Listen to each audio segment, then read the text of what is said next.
আমরা রাত 12টা 20-এর দিকে বিমানবন্দর রেল স্টেশন থেকে চট্টগ্রামের উদ্দেশ্যে রওনা দিই, আর সকাল 7:30টার দিকে আমরা চট্টগ্রাম রেল স্টেশনে পৌঁছে যাই।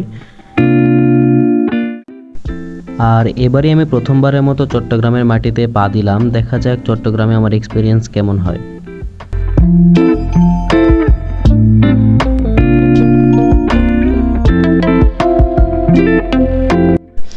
আমার সাথে আছে তাইফ আর মাসুক। এরা আমার আগের অনেক ভ্লগে আছে। আপনি যদি আমার আগের কোনো ভ্লগ দেখে থাকেন তাহলে এদের অবশ্যই দেখছেন।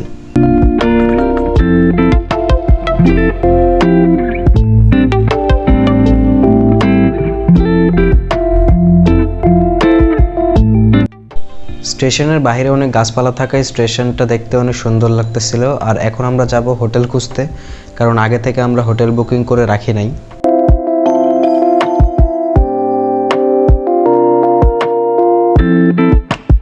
স্টেশন থেকে বের হইতে আমাদের আরও কিছু বন্ধুর সাথে দেখা হয়ে যায় এবং একসাথে আমরা যাই হোটেল খুঁজতে।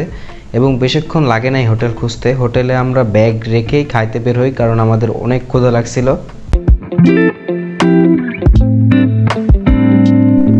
আর এই যে আরেক বিজ্ঞানী সিঙ্গারার ভিতরে ডাল ঢুকিয়ে খাচ্ছিল। খাওয়া শেষে আমরা হোটেলে ফিরে আসি। আমাদের প্রচুর পরিমাণে ঘুম পাচ্ছিল, কারণ রাতে ঘুম হয় নাই। এটা আমাদের রুম। এই রুমের ভাড়া নিয়েছে 1500 টাকা। আর এই টিভির কাজ কি জানি না, আমরা একবার অন করি নাই।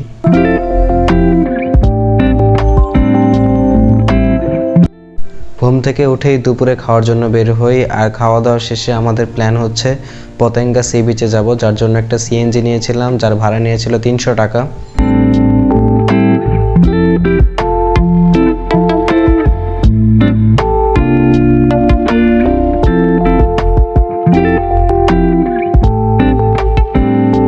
এই রাস্তায় সম্ভবত ফ্লাইওভারের কাজ চলতেছিল, যার কারণে অনেক ধুলা ছিল। আর আমরা প্রায় চলে আসছি পতেঙ্গা সি বিচের কাছাকাছি।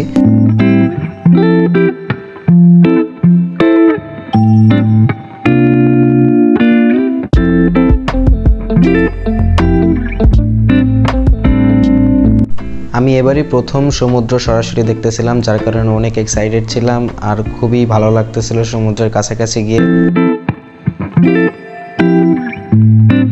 এখানে নর্মালি কেমন ভিড় হয় জানি না, বাট প্রচুর পরিমাণে মানুষ ছিল।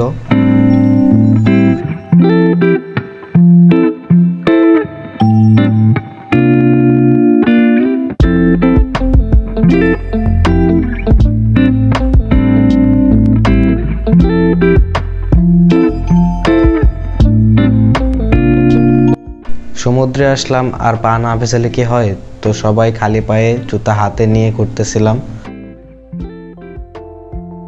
আর কিছুক্ষণের মধ্যে তাইফ এ হাওয়া পোজ দিবে, তার দেখা দেখি আমিও একটু দিলাম। আর এদিকে মাসুক একটা ভাইরাল গান গাওয়ার চেষ্টা করতেছিল, কিন্তু লিরিক্স পারতেছিল না।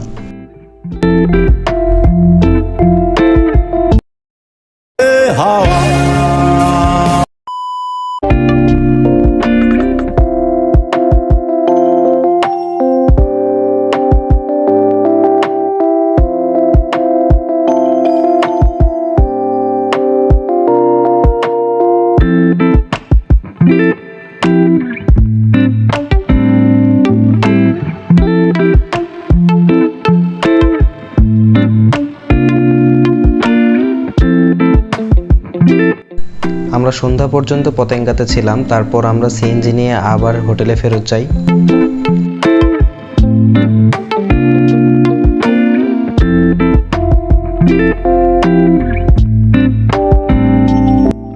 আমরা প্রায় হোটেলের কাছাকাছি চলে আসছি এখন। আমরা ফুড পান্ডা থেকে বিরিয়ানি অর্ডার দিয়েছিলাম, আর মাসুক কি জাদুবিদ্যা করতেছিল জানি না। সবাই ক্লান্ত থাকায় খাওয়া শেষেই আমরা ঘুমিয়ে যাই। আজকে আমাদের চট্টগ্রাম ইউনিভার্সিটিতে পরীক্ষা আছে, আর আমরা 11টার দিকেই ঘুম থেকে উঠছি। তো 12টার দিকে রওনা দিয়েছিলাম, ভাবছিলাম 2 ঘন্টার ভিতরে পৌঁছে যাব। 2:15 থেকে পরীক্ষা, কিন্তু রাস্তায় প্রচুর পরিমাণে জ্যাম এবং এর মাঝখানে বৃষ্টি চলে আসছিল, যার কারণে পৌঁছাইতে 2:30 বেজে গেছিল। আমরা ভেবে নিয়েছিলাম যে পরীক্ষা দিতে পারবো না, কারণ 2:15 থেকে যেহেতু পরীক্ষা ছিল, তো পরীক্ষা শুরু হয়ে গেছে। তো আমরা যাচ্ছিলাম যে কি হয় দেখি, তারপরে যদি ঢুকতে দেয় কিনা। তারপরে ভিজতে ভিজতে আমরা চলে যাই পরীক্ষার হলে। গিয়ে দেখি যে 3:30 থেকে পরীক্ষা শুরু হবে, 1 ঘন্টা পরে পরীক্ষা শুরু করবে। তারপর আমার ফ্যান্সদের সাথে একটু হাই হ্যালো করলাম। তারপর পরীক্ষা শেষে আমরা যাই খাইতে, কারণ আমাদের প্রচুর ক্ষুধা লাগছিল, সকালে তাড়াহুড়োর কারণে খাওয়া হয় নাই। তারপর খাওয়া শেষে আমরা একটু ক্যাম্পাস ঘুরে দেখতেছিলাম।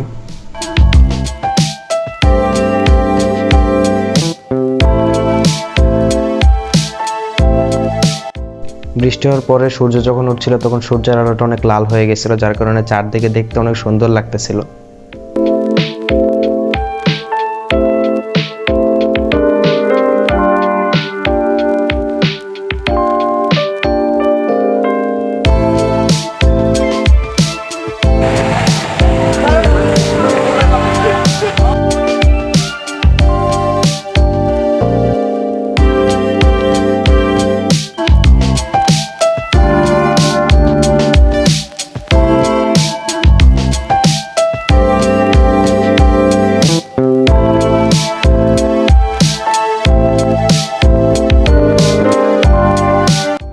রাতের বেলা আমাদের আরও কিছু স্কুল ফ্রেন্ডদের সাথে দেখা হয়েছিল, যাদের পরীক্ষা পরের দিন ছিল। তারপর আমরা ওখান থেকে 8:30টার দিকে চট্টগ্রাম বিশ্ববিদ্যালয় স্টেশনে গেছিলাম, যেখান থেকে শাটল ট্রেন ছাড়বে 9:10-এ।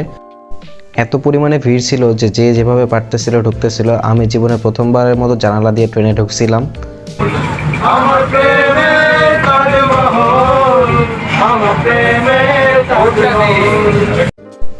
আমরা চট্টগ্রাম রেলওয়ে স্টেশনে এসে নেমে যাই শাটল ট্রেন থেকে। তারপর আমাদের তুর্না এক্সপ্রেসে আবার উঠে যাই। আর এটাই ছিল আমাদের 42 ঘন্টার চট্টগ্রাম ট্রিপ। হোপফুলি আপনাদের ভালো লাগছে। See you in the next video. Tata.